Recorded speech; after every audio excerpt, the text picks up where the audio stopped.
Welcome, our fellow lovers of love, and thank you for joining us on yet another excursion through the stream of consciousness down the river of tranquility to fill the lake of life with love.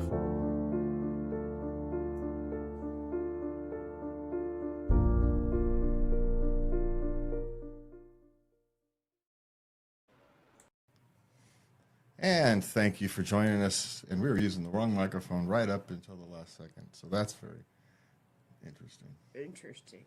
Yeah. So anyway, good evening, everybody. Thank you for joining us tonight. It's the problem of having two things to mess with. All right. So tonight we're talking about the battle of the sexes, this age-old battle of the sexes. We'll kind of talk about our personal experiences, through the 70s and 80s, where it was men are from Mars and women are from Venus, to the modern day, talking about what the modern day version of the battle of the sexes is. It's both kind of disturbing and entertaining at the same time. If you watch a lot of YouTube or something, you've come across these things. And, part of it's the entertainment, but part of it, there's a lot of deliberate divisiveness. And then there's people calling out the deliberate divisiveness, which starts out perfectly fine, but of course, as you build a YouTube channel or a podcast, or you're building part of your brand under that, you have nowhere else to go but to lean into it. And so it becomes more toxic over time than I think these creators really intend. And I think that's a problem. Is the real problem, but that's also it's not unique to now. It's not unique to us. It's not unique to this time period.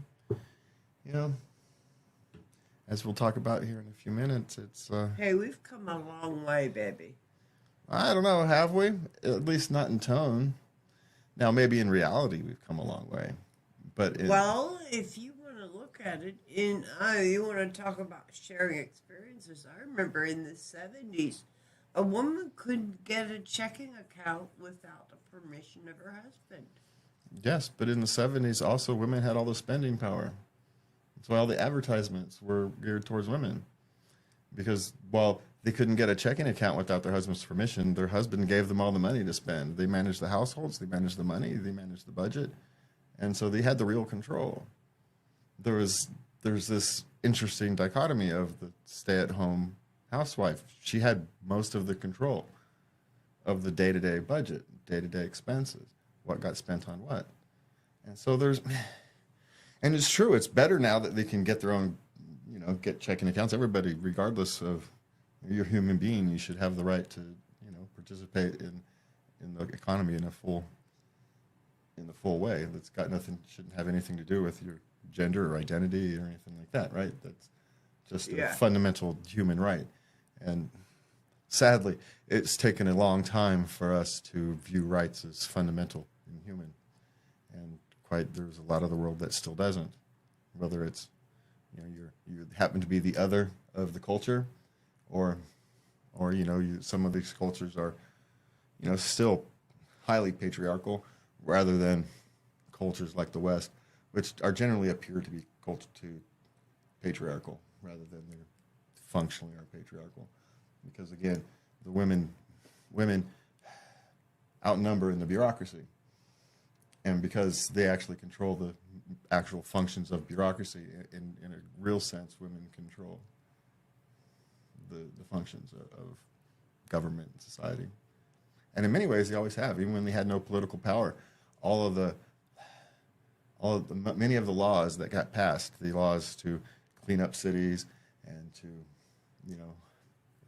vice laws, anti-vice laws, all these kinds of things, whether you agree with them or not, were actually pushed by the wives of the politician. And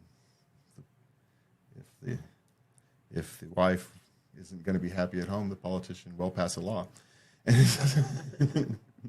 And even goes down to the Civil Rights Act, because it's the famous thing where Johnson called the mistress of a senator who happened to be black. She was a black mistress of a white senator and who was voting against it and she said, really, I'll no longer be your mistress if you don't vote for this. And so he voted for it. So, women have always throughout history had a lot of power behind the scenes, right? That's where behind every strong man is a woman, is a strong woman, right? There's realness to that. And I think when we look back in history, we dismiss that importance. We say they didn't have real power. Well, they did. It was just quiet. Well, they couldn't own it. It was always under his name. Yes, and I completely agree, would be highly frustrating. Yeah. It would be highly frustrating, except the fact that you've actually made it happen, and so And for people who reach a certain level, kind of Buddha, the whole thing, as long as the right thing happens, who cares who gets credit? There's some of that. I think that's what a lot of these really strong women throughout history probably hang their hat on. It doesn't matter if I'm known or not. What matters is the right thing happen. Well, Eleanor Roosevelt certainly was an example of that.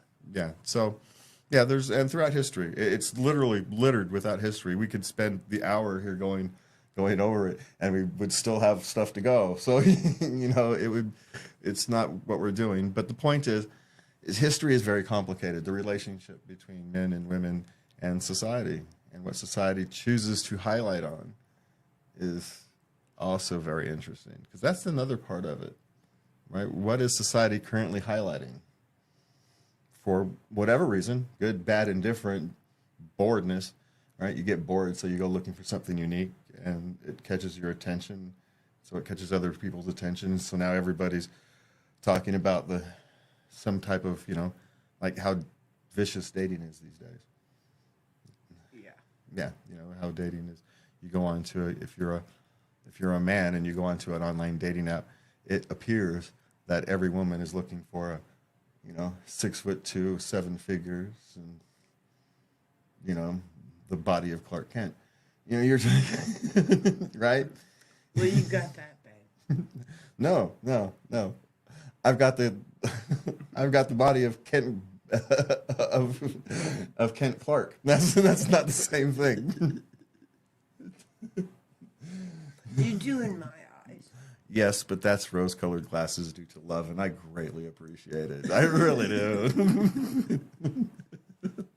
You're a great guy, laying there at night. Sometimes I want to take a picture and post it on Facebook. Everybody can just drool. Oh, for the love of God. Be all jelly. Nobody wants to see that, especially me.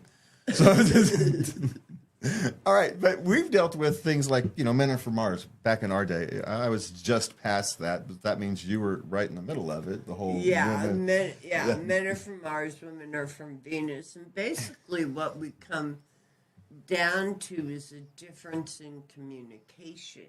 The communication style, but that comes down to how we process our emotions, and I think that's a basic, fundamental. I think that has to do with biological. I mean, that's just how our brains are wired. Well, it's interesting. I was watching a psychiatrist talk about this exact thing, about how therapy. His title was "Therapy Sucks for Men," but he doesn't mean that it's bad for men.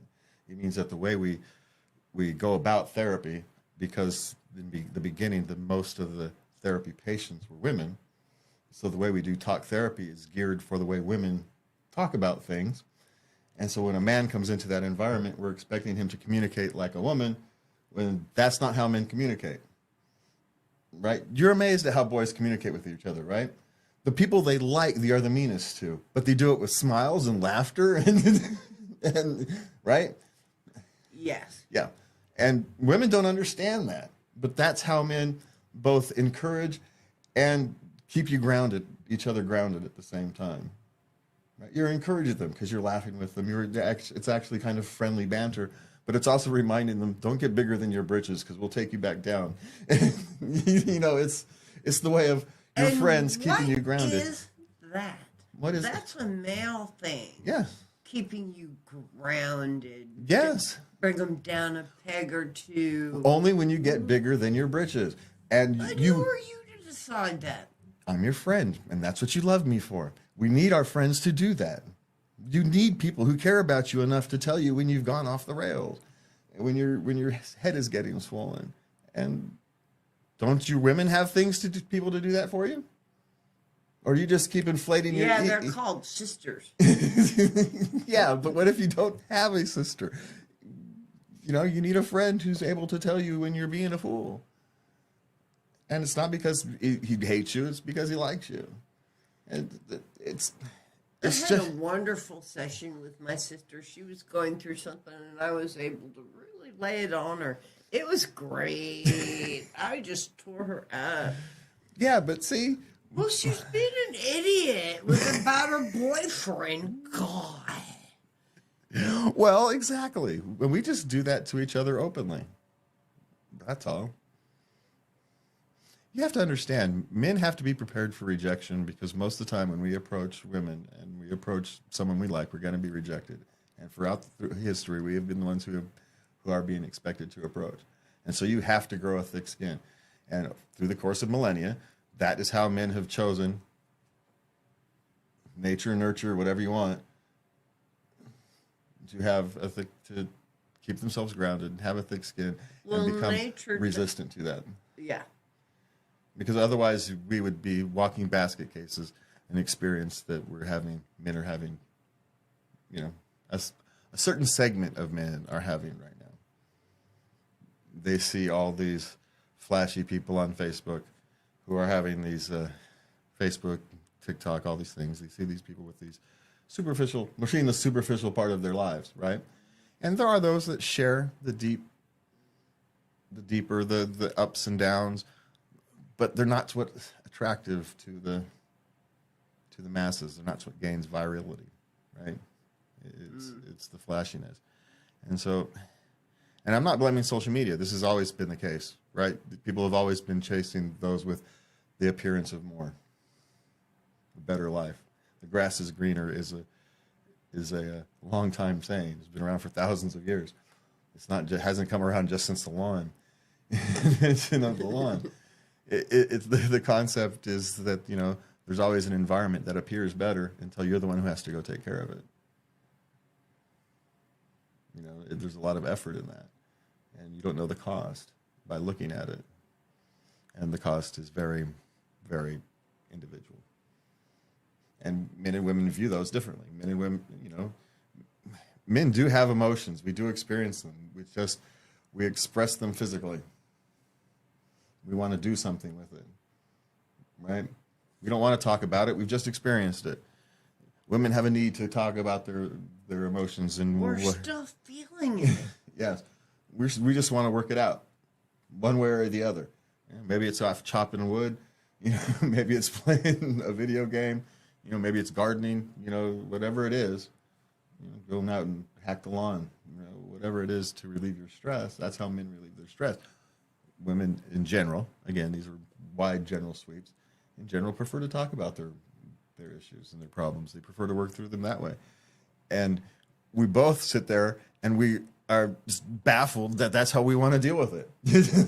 Why do you want to talk about it again? I'm not done. You know, and we don't get that.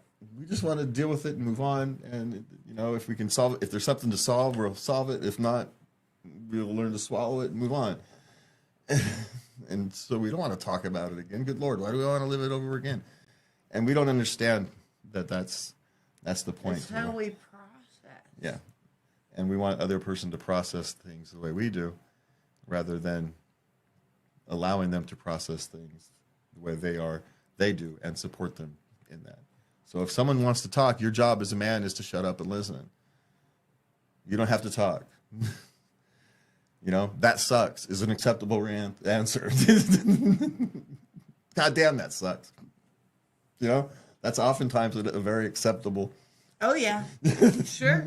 That's a very acceptable response. You're into it. You don't know what to say? That fucking sucks. That's what to say. Or I don't know what to say. That's really horrible. I don't know what to say. I don't understand those emotions. I don't know what to say. Right? I've never been through that. Right? You know, if that's your being honest, that is exactly what she needs right there. And for the woman, the other thing is, don't give him hell. When he needs time by himself, leave him there. Let him work through it. He's working through it. When he's ready to express what he was feeling, he will do it in his own way, in his own time. The more you push him, the less likely you are to get the feedback you need. And so you supporting him by allowing him to do that, whatever it is he needs to do to work through it, that doesn't mean he gets to be rude to you or anything like that. Everybody has their moments, and as a loved one, you excuse those at a certain level. But, he doesn't get to mistreat you anyway. But if he needs space and time and, wants to go work on his project car for 6 hours and you don't see him, make him a sandwich and put it on the counter. Here you go. That goes farther with a man than you would think. You just put it down there and walk away. It does. It really does. It sends them the message that you care. It's not the food itself. It's that he has forgotten to eat. And so he is going to be appreciative. But it's that you supported him. Mm-hmm. Yeah. You didn't interfere. You let him work through his thing. And here, you're going to be hungry. So, that's the kind of thing. When people tell you, you want to get to a man's heart, and by making a sandwich, that's what they mean. It's not the sandwich itself. It's the support that the sandwich signifies. The kind of the quiet, allow him to do his thing, support. Yeah. And as, men, you need to be a little more active. And part of the problem we both have is, do unto others as you would have done unto you. But that doesn't necessarily work. Right? Well, no. No. No. The intent is proper. Be kind, be generous, be thoughtful. But details are different. Yes. Yeah. So that's what we want to be careful of. All right. Do we need to cover any of these things? What do we got? Because we're already 20 minutes in. So let's lighten it up. Okay, let's lighten it up. We're going to start with, because we are who we are, we make fun of things. Yeah. Can I do the male bassing jokes and you do the female bassing jokes? Yeah, so I stay out of trouble. Yeah, go ahead. This is the modern world. So let me stay out of trouble. All right. So go scroll down. Yeah. What's the difference between men and puppies? What? Puppies grow up. That one's true, though. I've known some whiners. Yeah, well, but, part of the truth is that if we totally grew up, you guys would find us boring. If you drop a man and a brick out of a plane, which one would hit the ground first? I don't know. Who cares? Just throw them. Oh my God, that's bad. That's why it's funny. What did God say after he created man? And you can answer some of these. It'd be funnier. Oh, I know this one. Yeah? I can do better than this. And then he created woman. What's the difference between an intelligent man and a UFO? I don't know. I haven't seen either. What are two reasons why men don't mind their own business? No, one, no mind. Two, no business. I'm not sure what no business is, but okay. What makes men chase women they have no intention of marrying? The same urge that makes dogs chase vehicles they have no intention of driving. Yeah, well, and what happens when you catch it? What the hell are you going to do? What are you going to do? What are you going to do with it anyway?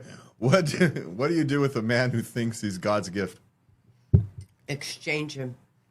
Yes, I actually even agree with that one. Well, except for me. Why do men like smart women? Opposites attract. There you go. I don't even understand this one. What it's Dachshunds? What are Dachshunds lids? Or I don't understand. If we lose a pen and buy a new one. But we lose a pen cap, we cannot buy it. So love your husband, because all the Dachshunds Dockins? are important. Are Dockins the little holes on the top of the pins that keep it from leaking or something? I don't know. Anyway, always keep your husband's picture as your mobile screensaver. Whenever you face a problem, see the picture and say, if I can handle this, I can handle anything. Finally, living with husband is a part of living. But living with the same husband for years is art of living. Okay. All right. All right. All right. So here's the women's ones. And these are going to be hard because I'm going to get in trouble with a few of these, but that's all right. I'll read it. Yeah, but it's funnier if we kind of work together as a team through these. So all right. So yeah, we'll start with you reading these. Okay, I'll read these. Okay, how many men does it take to open a beer? None. It should be open by the time she brings it. Ooh. Yeah, this is going to get me in Why is trouble. a laundromat a really bad place to pick up women? Because women who can't even afford a washing machine will never be able to support you. Support. That doesn't even make sense. Okay. Why do women have smaller feet than men? So they can stand closer to the kitchen sink? All right.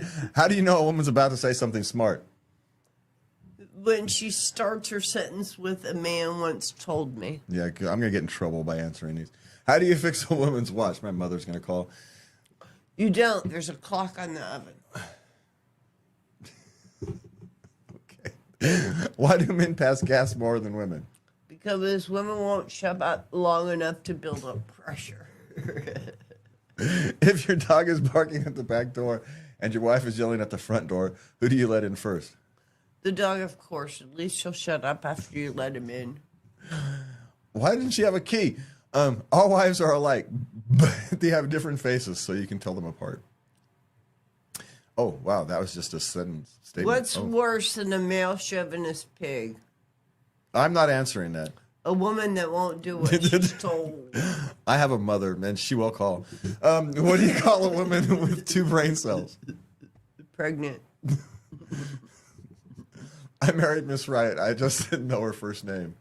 Was always right. Yes. I haven't spoken to my wife for 18 months. I don't like to interrupt her. What do you call a woman who has lost 95% of her intelligence? Divorced. Yeah, that's not even funny. Not really. Yeah. Bigamy is, it's fine when they're funny. You know, hey, man, I'm all good for jokes, but you just got to be funny. Bigamy is having one wife too many. Some say monogamy is the same. And that's modern dating right there. And then the modern sentiment of the world is right there. Scientists have discovered one certain food that diminishes a woman's sex drive by 90%. Wedding cake. That's why you wait until marriage, right? That's right. Theoretically, anyway. That's why. But of course, we live too long for that now. Remember, that's back when most people died young, so the world's a different place. But the battle for men and women to try to understand each other, which is fundamentally what this is all about, right? Whether it's Adam and Eve to modern Tinder, the desire for human connection, and then try to understand the person you're connecting with, is the human experience that is at the fundamental root of all this. And the danger in pointing these wide brushstrokes of what men and women are like, you know, the war of the sexes, is that we create battle lines that aren't real, and there is a lot of collateral damage in that. People who aren't participating in the war will still be divided because they will check out, because they don't want to participate in what they see. But what they don't understand is you don't have to participate in that to participate in human relationships. And that's what you're looking for. And that human relationship can be found anywhere. You know, we found each other online. It's not impossible to do. a lot of modern relationships, even most modern relationships, probably start online in some form. 1 out of 5. So, and that's admitted. So, Admitted, yeah. yeah. So you're talking school is still a way a lot of people get together. It's still some type of work relationship. It's,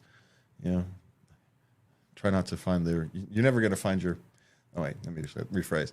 The chances of you finding the love of your life in a bar are slim. But I'm not going to say. I found several. No, there's several loves of your lives. Yes, yeah, that's what you're going to find in a bar. Several loves of your life.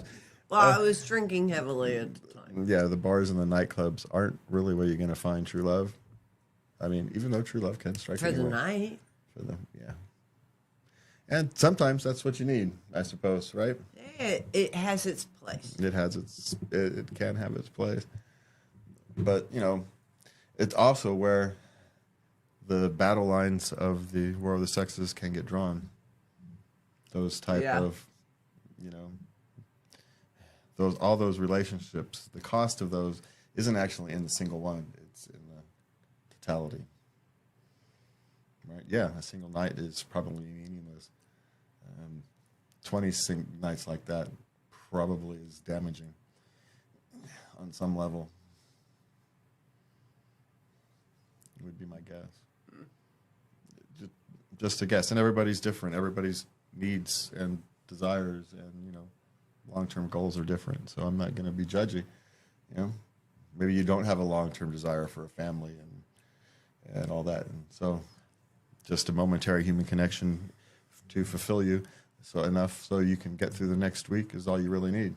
Maybe you're a type A personality and you don't really need human connection.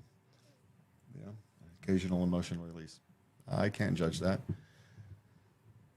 But the people who are momentarily connecting might. And that lack of empathy has a cost over time when it's repeated. So anyway, be careful out there. Be kind to each other. And remember, everybody's gone through something. We have questions. And yes, we have questions. I'm sorry, it was like you were signing off. Oh, no, I'm just moving on. We're moving on to our questions. All right, we're getting right into relationships. Sweet. All right, so what do we got? Okay. Well, here's a good one. My husband, 59 male, doesn't understand why I, 59 female, don't want to have sex when we are vacationing in a large rental home with family. I would like to tell him if people in general do this or don't do this. I'm with her, dude. There's noises and... Well, just tell him you'll be embarrassed. And that he can understand. Because that's the truth. Tell him it embarrasses you and you're not going to enjoy it. And that he'll understand. But what you can do is... be inhibited. Here's the thing. When you're sharing, there are times during your vacations where you can arrange for the house, for you all to be there by yourself. You can actually have the best of both worlds. That would be my suggestion. Even a large family house, they all go off and doing something, go off on a hike or something. You guys are 59. My ankle's not feeling it today. Have a nice day.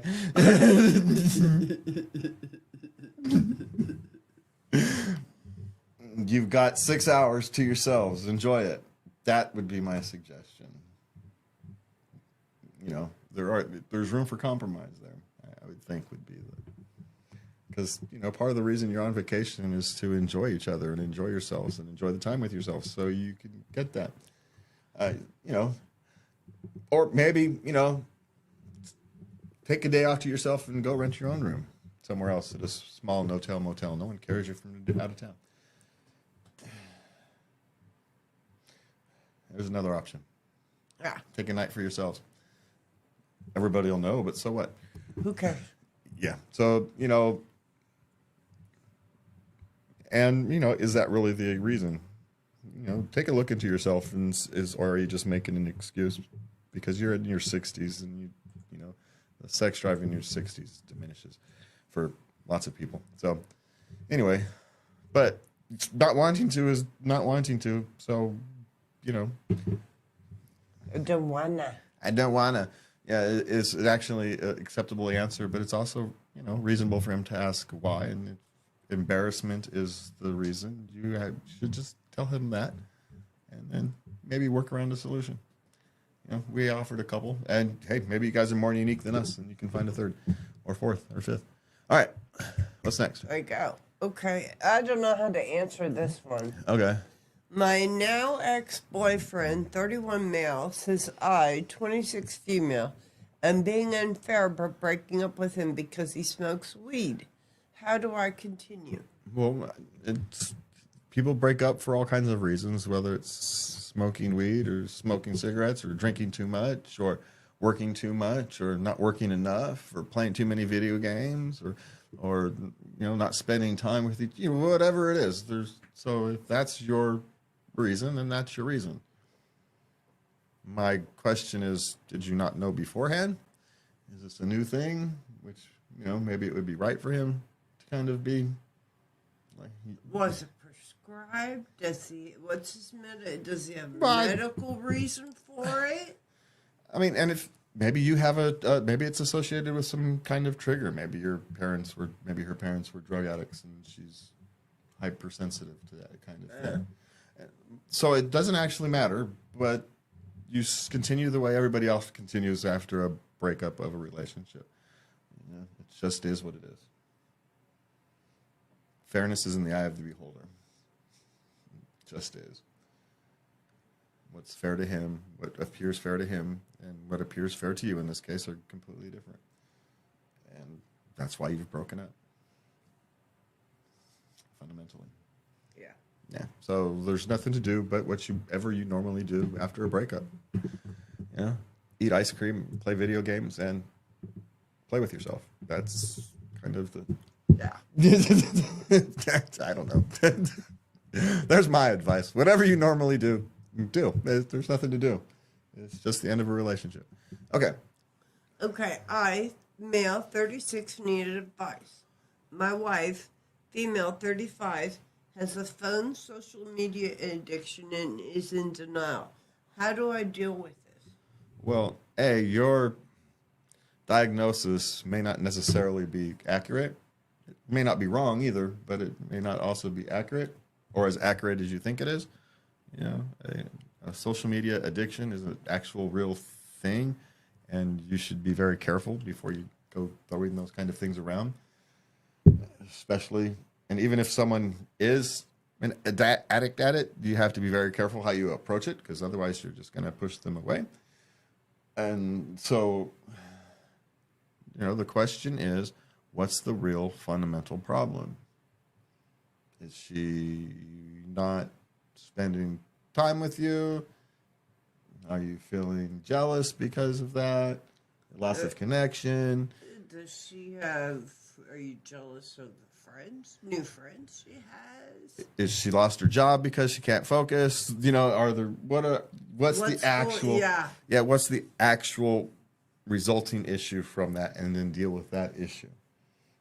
If the issue is you are starting to feel disconnected from her because she's spending time on her phone when during the 3 hours you only have together and you can never seem to even get an hour in, well, that's a legitimate conversation to have. But have that conversation that I need a little bit more of your attention when we only have a limited number of time together. I need some of your attention during that time. And can you do me a favor and just leave the phone in the other room? That's a legitimate discussion to have, right? So focus on that. Don't focus on whether it's a social media or phone addiction. Focus on what the problem actually is, the problem that it's causing. And see if you can deal with that. Yeah. And then if it's an actual addiction, then you have to get psychological help because you're not trained to deal with an addiction. Okay. My 27 female coworker sent me 35 male nudes via text and wants to cheat on her husband. Should I tell her husband? No, but you delete her text and tell her you're not interested. And if you've been in any way, shape, or form leading her on or flirting or any of that kind of, even if it's just you think it was friendly, just kind of, not serious flirting, which happens all the time, right? There's nothing wrong with it. But stop. Whatever contact and relationship you have with this woman is now have to become strictly business. It's not your place to interfere in her relationship. It's just not in any shape, manner, or form. Just stay away. That's my suggestion. Yeah, that's best. Yeah. It's not your place in any shape, manner, or form. Okay. 14-year-old. We're moving on to parenting. Parenting. 14-year-old wants to do online school, looking for advice. Well, I had a daughter who finished online, and she's doing very well as an adult. The issue isn't an online school. The question is which online school. And for me, the bigger question is why. I mean, there's lots of reasons that are purely legitimate, but I want to find out why, because some are more serious than others. Are they being bullied? Is it a bad environment? Is the educational environment just wrong? Or is there some toxic thing that needs to be dealt with? So that's my only thing. Find the right online school, because not any online school is going to work. You have to find the one that matches the needs of your student, of your child, and then I would want to find out why. And there's lots of legitimate reasons, but like I said, some reasons are dangerous, and you want to find out if they've been being bullied or something. So there's a reason that you don't want to be at school, other than it just the wrong environment. Yeah. Okay. All right. When do people stop being obsessed with holding your baby? Her baby's 10 months old. When they start walking. Mainly because you get heavy. Yeah. Yeah. It becomes simple. But if it's family and whatnot, they want to hold it because they care about it. It's actually that simple. And think of it this way. When you're young and a baby, in many native cultures, they actually deliberately do this. Pass the baby around from person to person. They'll spend half a day with a single person every person throughout the tribe. So that baby has a human connection to the whole tribe. And in a sense, people holding your baby is doing the same thing. It's welcoming that baby into the tribe. It's imprinting on the baby, the tribe, your tribe, smells, sensations. So, I get it. In the modern world with COVID and everybody's scared, I can understand. I can understand the trepidation, and, I get it. But, there's value to that human connection. So try to find a balance inside of you, how to deal with that. And it's almost over. Your baby's 10. It's getting heavy. So 10 months. Yeah, 10 months. Yeah, 10 months. Almost over. It's almost over. It's getting too heavy for that. Okay. How do I entertain kids when older siblings have classes? Her children are 4 and 7, and then the teenagers go to, music lessons. Are they like homeschoolers or something? No. Then I'm not understanding. I mean, the 4-year-old. After school. Oh, well, after school? I don't know. Find something for them to do. Whether in a music lesson, is there a park nearby and just go play? Just find something for them That's a good one in the park. Yeah, just find something to occupy their time. A fish store. They're 4 and 7. It's just easy. They're easy to occupy. You just got to put sparkly things in front of them, And sparkly has a wide definition. It doesn't have to actually sparkle. It just has to kind of be something they're interested in playing with. With boys, it's a park and a stick. So I didn't believe it until I saw my grandson doing it. Just that. Yeah, it's just what do I need to bring to the park? Nothing. There'll be a stick, and he'll be perfectly fine. He'll find a stick and a rock, And that's exactly what happened. yeah, you just let them be, and it's amazing what they'll do. We don't have to hyper organize them. Just give them the opportunity to enjoy themselves and be really well. So anyway, that's my suggestion. Take them to a park, and I know it's becoming winter, so maybe find in your area, places that have cold winters generally have options, libraries, that kind of thing, nearby. So The library is a good one. That would be great to have library time. Libraries, or there's other things. Community centers often have other, inexpensive to free classes for young kids. Go check out what's going on over there. So there's lots of options. Check your local, Parks and Rec department and that kind of thing. Okay. What are your kids' favorite dinners? I remember this one. Her son was 4. Son's 4. Well, my children's favorite dinner, I guess maybe a little older than 4, was you cook some ground beef, you get some macaroni and cheese, and some fried potatoes. You put them all in a big pot, and that was their favorite dinner. It's like homemade hamburger helper, essentially. My girls' comfort food was fried chicken, mashed potatoes and gravy, and homemade green beans from Fresh. And I still make it for them sometimes. Well, with kids, you can never go wrong with chicken nuggets. So Chicken nuggets, yeah. You can never go wrong with chicken nuggets. With kids, you just can't. So, not that that's a real dinner. I'm just saying you can never go wrong with them. Okay. We've got work question. I got chewed out by HR for using too much sick time this year. It was due to my anxiety and panic disorder. What do I do? Good job. And don't worry about those kind of things. If they're going to let you go, they're going to let you go. You'll find it a better environment. Just, try to manage your anxiety and panic disorders better, which you should be trying to do anyway. And, if your job is creating some of that, then maybe the answer is to be looking for something that's more in line with what you are, with your personal vision. Because maybe there's something wrong with that job, environment, or mission that's not sitting well with you. And that's why you're having anxiety and panic. Or maybe you're having trouble in your home life and it's coming out.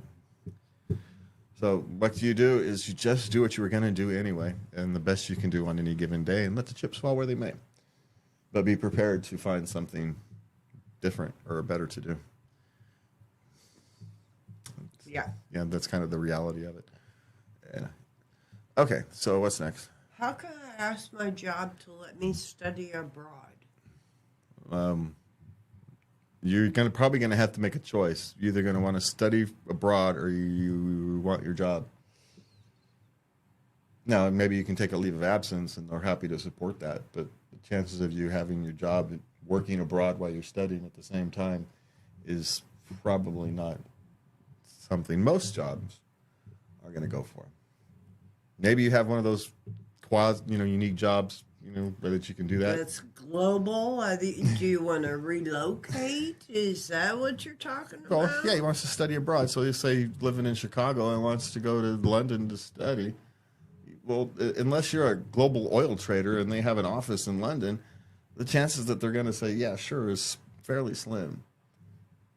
So, unless you're one of those people who can work from anywhere, work from a laptop anywhere, and it doesn't really matter that much, which is half of 1% or something. It's not very many of us No. who can do that. So, yeah, you can ask. That's the thing. You can just ask, but that's a big ask, would be my guess. Yeah, better come up with a plan before you approach that ask. Okay, what's next? Okay, I don't really understand this question. Why are CEOs still so intent on taking worker attendance? Because they want to know if you're there. They can't, right? They're going to pay you. They have to know if you were there to be paid. How else do you expect to be paid? Very few of us work salary. I don't work salary. There's only a handful of people who work salary. And people who work salary still have to fill out a pay report every month. So it's, some of it's actually required by law, right? You have to track people's hours so you can prove to the government that you're paying people properly. So it's not necessarily CEOs on taking workers' attendance. It's, they have to track these things. It's required by law. Taxes, mainly. Actually, let's be honest, the government doesn't really care about you. They care about the taxes. And they can't make sure they've got their taxes paid correctly unless they know when you have and haven't been working. So it's not about the CEOs. It's about everything else. Okay. So, and why are you so intent on why do you care? That's a job. They're paying you money to do things. I think they have a right to know if you're there or not. I don't understand why you'd think it wouldn't be. Okay. I know. That's what I was confused about. Yeah. Okay. Good idea to offer a home office to a coworker who's in town for a conference. That would be a very kind thing to do. Is the coworker, nice? Is it someone you get along with? I mean, there's more than just the. Well, yeah, you got to get along with them. Well, yeah. Well, if they want to invite them into their home, I thought it was just a foregone conclusion that they were, but, Well, not necessarily. If it's someone from out of town. So maybe they've never met, but, they work together on occasion. So, you don't really know. So it's hard to know. But my actual suggestion, day workspaces are dirt cheap. So, the shared off workspace and whatnot. Mm-hmm. They're not expensive for an office, for a single office, or even a shared workspace. They're cheap. That would probably be a better suggestion. That way you're not tripping over each other. Yeah. Yep. And it's a professional thing. Yeah, I would go that way. And quite frankly, why can't he work in the office? There's a coworker in town. I mean, unless they're working remotely. So yeah, find a day office to work out of. Just keep it simple. I would. Yeah. Okay. Okay, we're gonna move on to sex questions. Oh yay. Okay, why do I always get a UTI after having sex with my boyfriend? Well, he's just hitting your button, okay? It's just how you two fit together. And first check with your doctor and ask for suggestions. Now, I know drinking cranberry juice and going to the bathroom right after sex, not very romantic, but doing it like immediately, getting up and using the bathroom, urinating, that helps. Okay.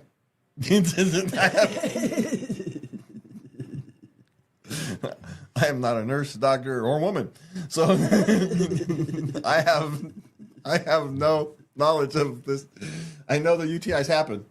I do, but yeah, the mechanics. They're very painful. The mechanics are a mystery to me. So there you go. That's there's the experience, I guess. Yeah. Yep.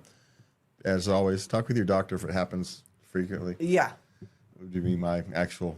Well, you probably do if you know you've got a UTI. So, but ask and maybe a little less vigorous. Or maybe a change of positions. Positions will help. Yeah. Yeah. So there's some of that. So, just talk to your doctors. Go to your favorite AI and ask the question to your favorite AI, and they'll give you a laundry list of answers. Some of them may be wrong, but you'll get a laundry list of answers.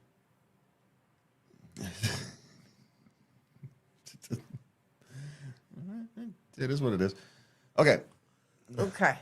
How to be not in your head during sex. Okay, like he's constantly analyzing. Is this good? Am I supposed to be feeling this way? What am I feeling? What will do that? Time and experience. Or never, because it's your nature to overanalyze everything. There's a side benefit to it, at least for the woman, maybe, potentially. You'll last longer.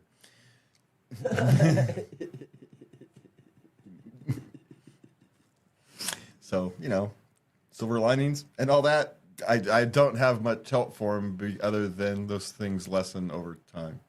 They really do.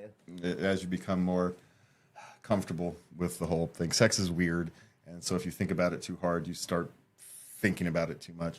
And it's fundamentally strange, and all the various things that people do with each other. So try not to think about it too much.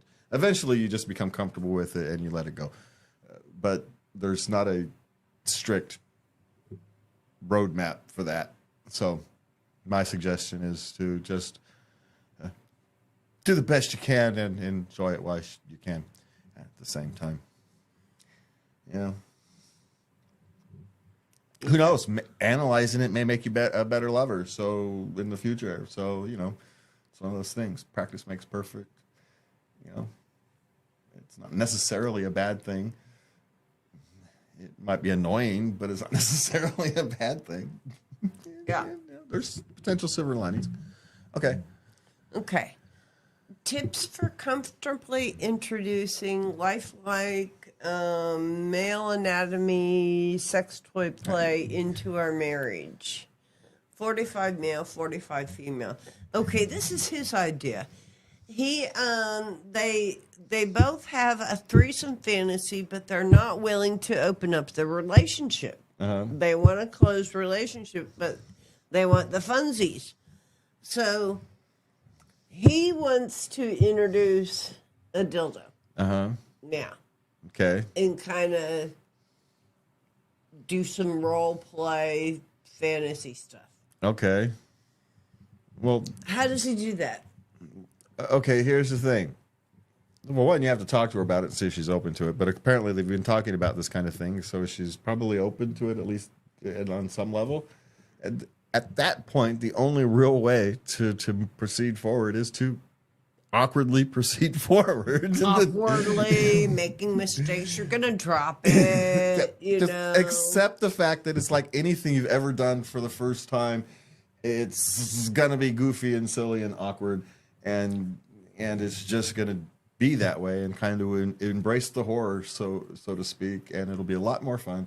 Have fun with it. Yeah, just embrace the awkwardness and the horror, kind of lean into it, and it'll be fine. Is kind of my suggestion. Again, as long as everybody's up for it, you kind of talk over the basics. Don't over talk it, because then you've overthought it. Yeah. But yeah, then kind of lean into it. And the conversation, you'll figure it out, or you'll find out that it's not your thing. It's just going to be awkward. Yeah. Yeah, just like anything, it's going to be awkward, but it'll be less awkward than a third person. So there you go. Definitely. Yeah. Okay. Okay. All right, one more. Last question. What does it mean to be more intimate during sex? Well, this actually kind of goes back to the theme of the night. What exactly does that question, intimate, mean to the people involved? Because intimate is kind of in the eye of the beholder. What is intimate? How do you get more intimate than, being coupled, physically and emotionally coupled? The question is, are you emotionally coupled? That's the real question. Is, when you talk about having sex that feels more intimate, well, that's a feeling. That's an emotion. And so that's what you're looking for when you're talking about intimacy in your most intimate moments. If you're lacking intimacy, it's that emotion, that connection, the very human thing that we're all out there looking for. And if you've had it and you've kind of, I don't say lost it, you can't find it in certain moments, or it's covered over by life, it can be distressing. You know, because you think you've lost something that you had. Or if you're in a relationship and you don't have that feeling,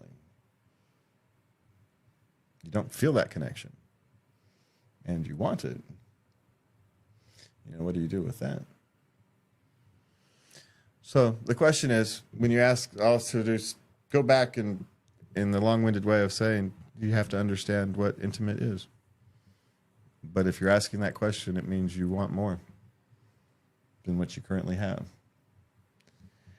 And, you know, that thing called love has many definitions, but we also don't know exactly what that means. Exactly how to find it. We just don't know. But we know when we find it. We know when we don't have it. And that is what you're looking for when you're talking about being more intimate sex. It's love. You know, today in the modern world, so much of our intimacy is superficial. It lacks that fundamental ingredient of love. And that's why we have all the toxicity floating around. You know, there's a lot of intimacy in the world, but not enough love. With that, we're going to leave it with that tonight, my love. So we haven't done it tonight because we forgot. You can find all of our references and links and questions at latenightLove.us. You can send us a letter at love@latenightLove.us, and we can answer it for you on the air. And from me and Lubby tonight, take care of each other, be kind, and please remember to love everybody.